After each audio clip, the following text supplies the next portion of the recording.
Suspense.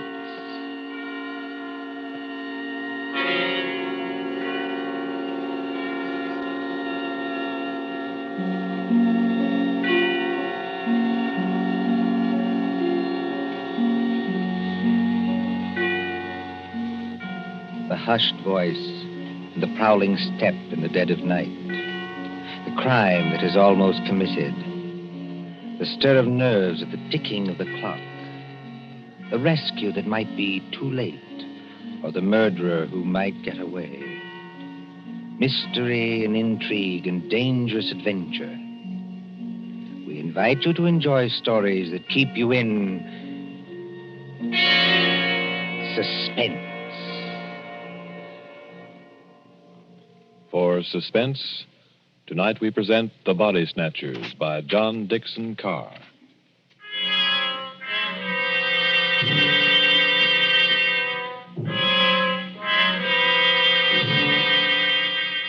Beware of the body snatcher who prowls after dark.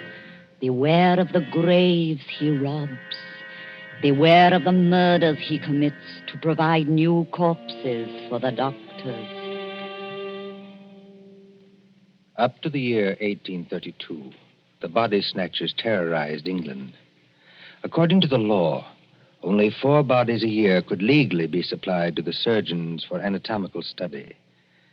And even these were a monopoly granted to the Barbers and Surgeons Company of London. But the study of surgery had to go on. In hundreds of medical schools all over England, perfectly reputable doctors were compelled to buy bodies and ask no questions. In 1828, burst the scandal of Burke and Hare, who found grave robbing too slow and murdered 16 persons in order to supply Dr. Knox of Edinburgh. And so, out of basic good purpose, sprang the evil of the body snatcher.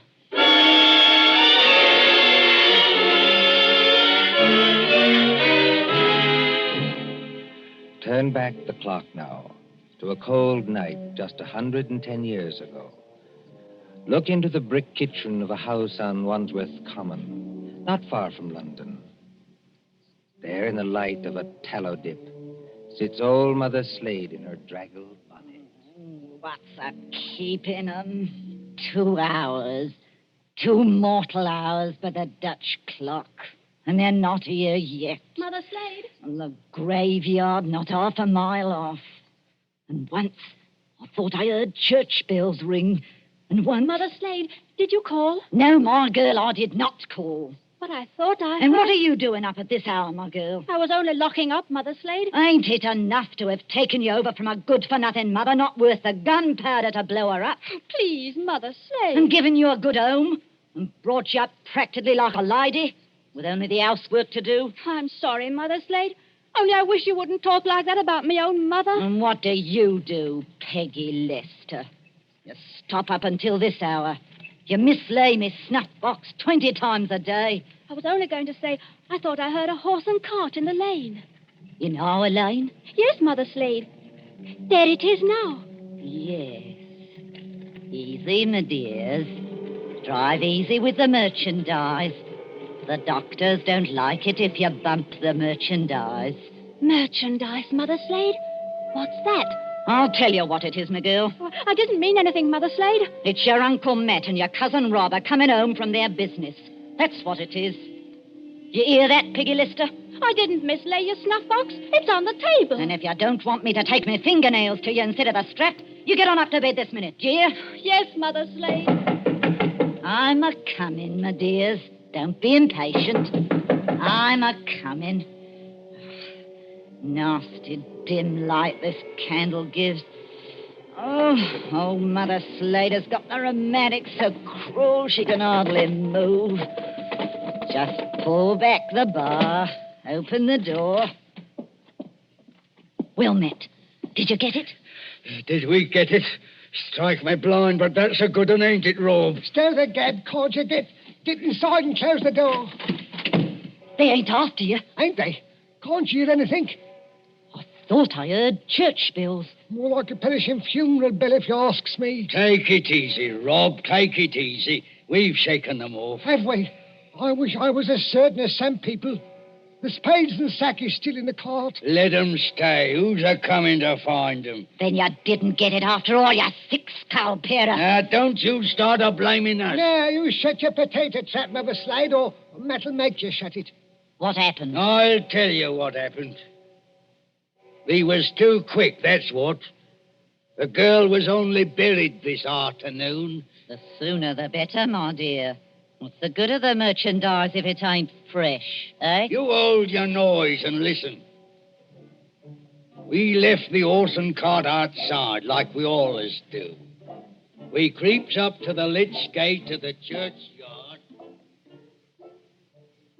Walk softly, Matt.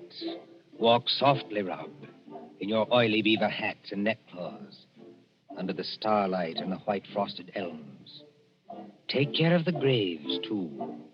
Spring guns may be set in some of them to protect the dead from marauders.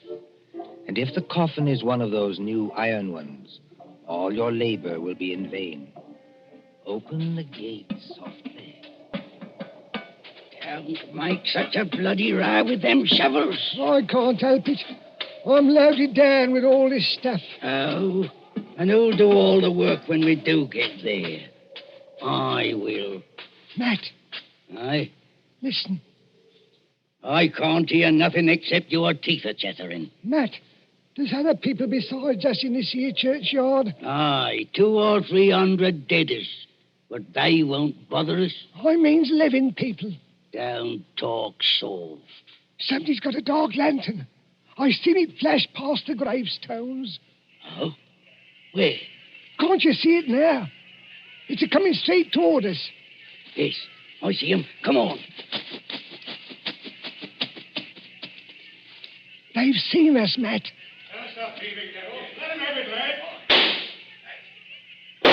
Easy, does it, Rob. Down beyond the gravestones. Crouch down. They can't shoot through stone. Matt, it says here, sacred to the memory It's of... the girl's relatives. They've been watching her grave. Oh, Struth. If only I had me Barkers. First time in 2 years I've gone without a brace of pistols, and this happens. But you ain't got your barkers, Matt Patterson. I got what's just as good. Give me a shovel. What are you going to do? Charge 'em. This here shovel's got a nice edge. Are you daft? They'll have to take time out to reload, won't they? Hear that? Somebody started the bell. That'll bring down every peeler within a mile. If you want a tithing ticket and a neck in a rope, stop where you are. But if you don't want to get scragged before your time, follow me. That's all there is to it, Mother Slade. We went out by the gate, and blow me if they could stop us. You perishing numbskulls. Did they recognize you? No. We had our neckerchiefs around our eyes. And did you do it? I don't know. There's blood on the shovel. No, there ain't, Mother Slade. I wiped it off. Anyway, we're here. What I want now is a Christian fire to sit by, and a drop of spirits to warm my stomach. There's no spirits in the house, Matt Patterson. Don't you lie to me, you ugly mouth. Let go of me hand, Matt Patterson. I'm warning you. Better let it go, Matt. There's no spirits. Only half a loaf of bread. Don't I know it? I haven't tasted a drop of gin all day. And the black dog's on me back. Well? Hark at what I say. The doctor was promised a corpse tonight. All right, dearie, he gets a corpse tonight. Oh, there's that funeral bell again. What's the clock, old hag?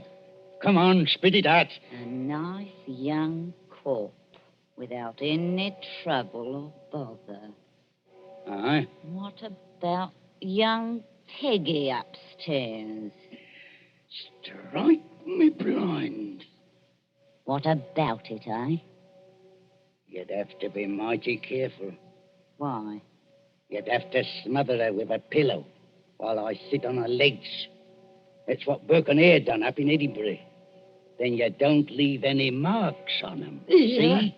Here, off a tick, wait. What? If the doctors see they've been polished off, just plain murdered, they won't have nothing to do with it. Leastwise, they don't like it. Like it or not, dearie, they all do. Who's buying the beef tonight? Dr. George Arnold. Him? The young fella out Fulham way? That's the man, dearie. But I thought he was too pious and holy to play. That's what Dr. Arnold thought, too, till they started putting the screws on him at Bart's College. No corp, they said to him, no lecture. No lecture, no students. It all comes to it, dearie, sooner or later. What beats me is why they got to have these bodies. You'd think the doctors killed enough people as it is, without buying them after they was dead. Don't you question the ways of Providence, Matt Patterson. You can't do it, Matt. You can't do it, Mother Slade. You stow that noise, Bob Prentice. Do you want to wake the poor girl upstairs? But you can't do it. This cove Arnold, he knows her. Arnold knows who. He knows Peggy. Peggy fair worships the ground he walks on. Oh. He set her arm once when Mother Slade broke it, accidental-like, and she can't forget him. What's Arnold going to think when he opens up the sack and he finds What his... can Arnold do? He's bought her, ain't he? He can't go to the police and say he's bought her. Peggy. Peggy Lester. Don't do it, Mother Slade. Don't do it. And how do you two thickheads know what Mother Slade is going to do? You're going to kill her, ain't you? Peggy. Peggy Lester. I thought I heard her moving about upstairs. You did, Mr. Milk and Water. She's on the stairs now. Rob, you're the least to be depended on. Go out and fetch in the sack. Don't do it. It'll bring us all bad luck. Matt, you're a lad after me own heart. You stop where you are and do just as I tell you. Trim the candle. Let's have it all nice and snug. What'll she bring, do you think? Huh? 15 guineas. Maybe 20. Maybe more. 20 guineas? Strike me blind. But this is a way of doing business that I like. Listen. Did you call me Mother Slade? That's right, my ducky. That's right, my little pet. Put your wrap around you and your slippers to keep your feet warm and come right down here to Mother Slade. I'm coming, Mother Slade. I'm coming.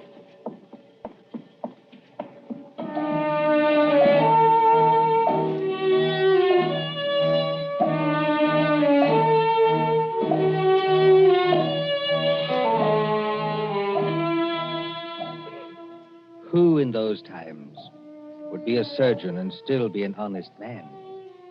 At that drugged hour of the night, look into the sitting room of a spacious house.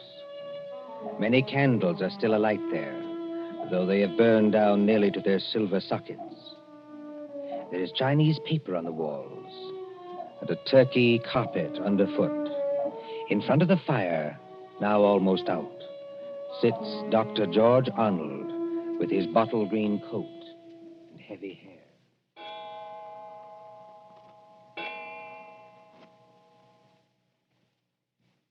Dr. Arnold, sir. I beg your pardon, Mrs. Tancred. Dr. Arnold, sir. It's gone 2 o'clock. Yes, so it has. You've got a lecture to deliver tomorrow, and you'll be all worn out.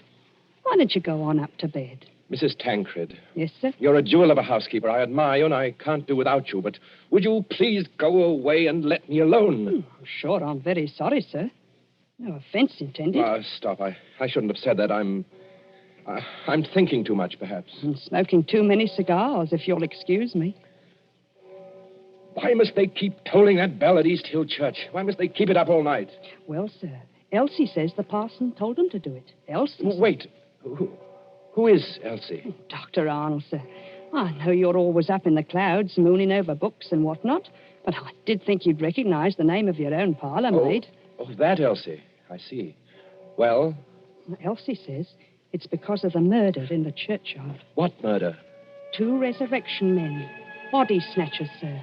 Oh, you wouldn't know anything about such people. No, of course not. They were caught trying to rob a grave, but they got away. One of them was a horrible big fella. split Willie Kendrick's head open with the edge of a shovel. Is anything wrong, sir? No, not exactly. Well, I thought for a second, seeing how you looked. Did they get the body? Yes, sir. It was Willie Kendrick. His head was split open with a shovel. No, I mean, did these resurrection men get what they were after? No, sir. Thank God. Oh, you may well say that, Doctor. Well, I wasn't exactly speaking in the religious sense, but never mind. Well, Elsie says there are what she calls peelers all over the place. Peelers? Yes, these new policemen. After Sir Robert Peel. And somebody from the new detective police that they're using instead of the Bow Street runners. Well, Mrs. Tancred, I'm going to smoke one more cigar, and then I'm going to bed. Very good, sir. You see, sometimes you give orders, then it's too late to recall them. Whatever the medical practice is, you can't look your conscience in the face afterwards. Then, I can't tell you how or why, a miracle comes along and saves you, and you're free, What was that? Sounds like a horse and cart in the drive, sir. Mrs. Tancred. Yes, Doctor? Will you please go upstairs? Now, make haste. Well, if it's visitors, sir, or even a patient... Mrs. Tancred, you heard my instructions. Obey them. Sir, there's the front door Yes, bell. I heard it. For the last time, go away. I will admit whatever visitors we have. Yes, sir.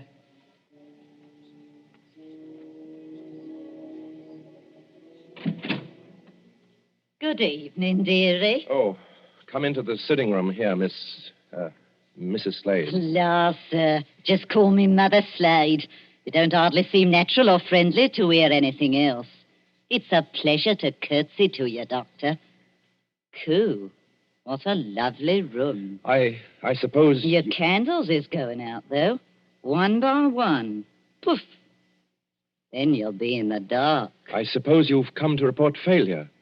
Failure, dearie? I understand you didn't get what you went after. Bless you, dearie. We got something just as good. Finest piece of merchandise you ever saw. You haven't got it here. Bless you, dearie. Mother Slade always keeps her word. Bring the merchandise in, my dears, so the doctor can see it. Quiet, please. Oh, of course, dearie, I forgot. Thank you, Pat. The big fellow with the black eyebrows is Uncle Matt. The little fellow with the watery eyes is Cousin Rob. And between them, in that sack, they're carrying... Well, who is it in the sack? 19-year-old girl, dearie. Finest anatomical specimen you ever saw. Merciful Where do you heavens. want this here thing dumped, Governor? Easy now, Matt. Why did you bring it here? That's where you told us to bring it, dearie. I mean, why did you bring it to the front door? Why not to the surgery? Only place in the house where there was lights, Governor. Hurry up now. Where do you want it? Well, take it Yes, dearie? over and put it in the cupboard there, where I'm pointing. This cupboard here, sir. Yes, then close the cupboard door. Shame on you two.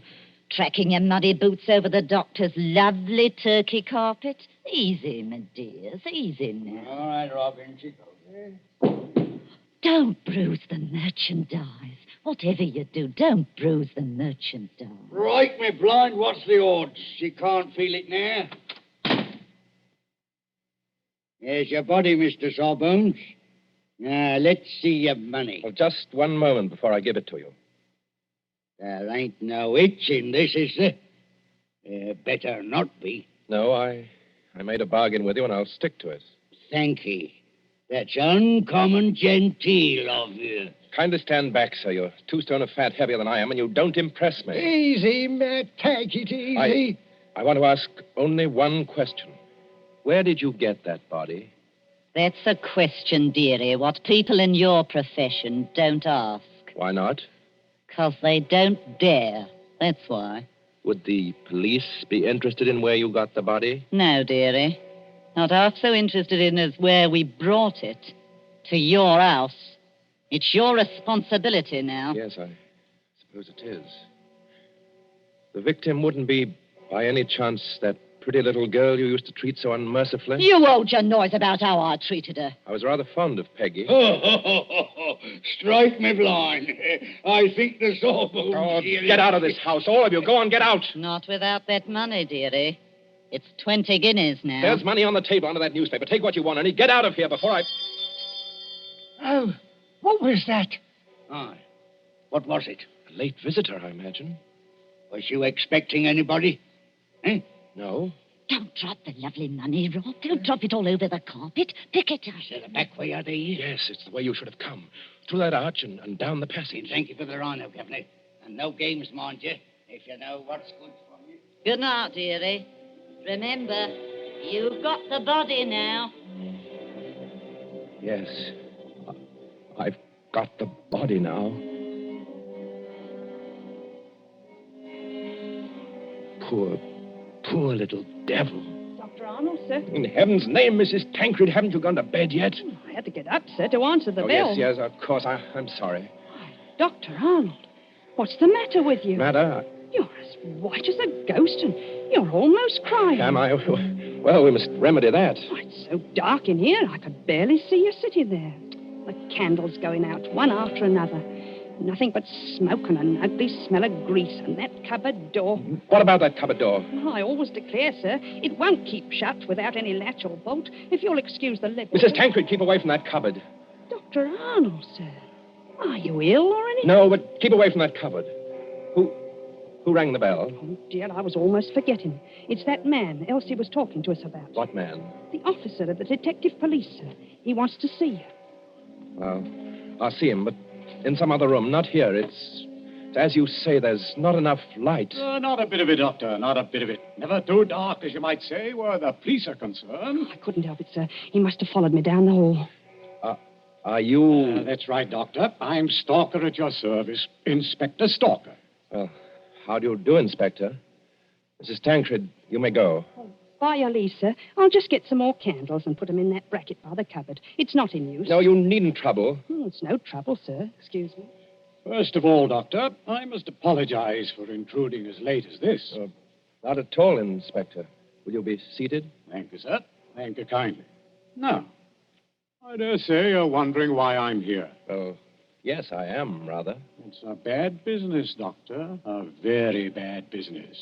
You mean the murder in the churchyard? Oh, you've heard about it. Well, my housekeeper said something about a man being killed with a shovel. Well, that's right, Doctor. Not much doubt about who did that. No? No, the little fella dropped his dark lantern with the initials on it. They're professional body snatchers. We've had our eye on them for a long time. Speaking of body snatchers, Doctor... Well? I expect this anatomy law is pretty hard on you surgeons. It's an infamous law, sir. All the same, Doctor, it is the law. Yes. And if any surgeon happened to be caught with a body, especially a murdered body... What are you hinting at? Oh, nothing, Doctor, nothing. By your leave, I only want to ask a question. Well? What time did your friends leave? Now, come, Doctor. As one man of the world to another, do you see any green in my eye? You are not going to say you had no guests when their horse and cart are still at your front door. They didn't get away. No, Doctor, they didn't. They made a little reception committee as they left by the back door. Darbies on the wrists. Snap. Just as I might reach out and touch your wrist. Like this. What do you mean by darbies? Handcuffs. I've got a pair in my pocket. Gags into their mouths. That's to keep them from biting. Look, do we have to go on with this? You already seem to know everything I could tell you. Not exactly everything. I don't know, for instance, where you've hidden the girl's body. You're a very diligent man, Inspector Stalker. Thank you, sir. I try to do my duty. You said a girl? These gin-muddled degenerates have been watched every second since they left East Hill Churchyard. They hadn't a body then, but they brought one here. And there's only one other person who lives in the same house with them. Dr. Arnold, sir. Mrs. Tancred, listen to me. Yes, sir. Must you always break in with the most completely ill-timed entrances at all the worst period of my life? I was only trying to be helpful, sir. That's right, madam. Always be helpful. You had to have some light. Here's the candles, sir. 5 of them, in a big candelabrum. We can hang them in the bracket. Ma'am, hold up that light. Hold it high. Really, sir? I'm not in the habit of being spoken to as Hold it high, I tell you. Do as the inspector tells you, Mrs. Tancred. This is a very fine carpet you've got here, Doctor. Yes, others have admired it tonight. But it oughtn't to have footprints on it. Muddy footprints. Footprints leading from the door, past the sofa, past the hearth, over To that cupboard. Quite correct. I think that's done it, Dr. Arnold. I think it has, Inspector Stalker. We couldn't have proved anything against you for that churchyard business, but this... Let me open Bluebeard's cupboard, Inspector. Let me be the first to show you what's inside. You wanted a certain body. It appears you've come to the right place. Now, look. Lord Almighty. I'm the body, Mr. Police. Standing up, I'm very much alive. And I'm wearing a nice new dress that the doctor gave me. But I gave you. Don't say anything. Please don't say anything. Stop a bit, miss. Aren't you Peggy Lester? Yes. Just because the doctor has to be so terribly respectable and a girl who's fond of him has to come here in secret. Wait a minute, everybody. Peggy Lester, you're lying. I am not lying. So that's it. Why didn't I guess it? It's the oldest body snatchers trick in the world. Is it? Of course, the old pinch penny like Mother Slade couldn't sacrifice a good household grudge. Of course they brought the body here, instead of taking it to the surgery, where it might get locked up. Could you be persuaded, Inspector, to tell us just what you're talking about? The body snatchers, sir. Well, what about them? They take a living accomplice and put him into a sack and sell him to a green doctor as a dead man. Yes, but see here, They get the best price they can. Then in the middle of the night, that accomplice gets up and robs the doctor's house. And the doctor can't tell us because he's bought illegal goods. I never intended to go through with it. No, young woman? I tell you, I wasn't going to rob the house. They made me do this. I was going to tell Dr. Arnold. When I found out where they were taking me, I pretended to go through with it so I could warn the doctor. They can hurt so much, you'll agree to almost anything. Oh, that sounds like the truth, but it puts me in a funny position and no mistake. well, your three murderers, Inspector, seem to be leaving. Yes, they're leaving right enough. Trussed up like fowls and under guard. Does anybody go with them? Well, how can anybody go with them? I'm willing to believe this girl acted under threats. She's committed no crime. And I don't for the life of me see how we can touch you. Can't touch me? No, sir. And confound you for making me lose a night's sleep. There's no body. You didn't even buy a body. Will you tell me, Doctor, just what crime you've committed?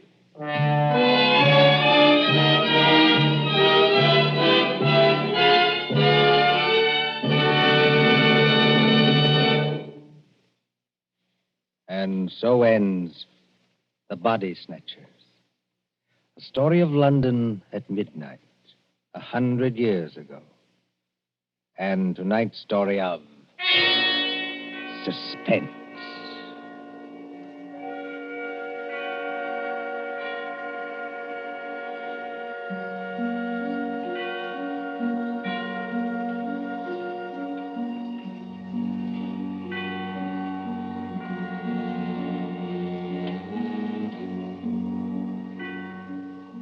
Columbia presents these tales of mystery and intrigue and dangerous adventure for your relaxation and enjoyment.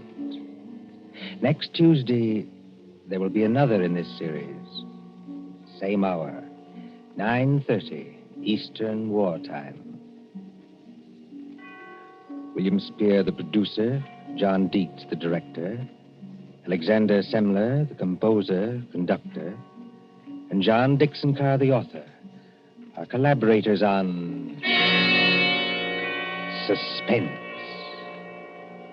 This is the Columbia Broadcasting System.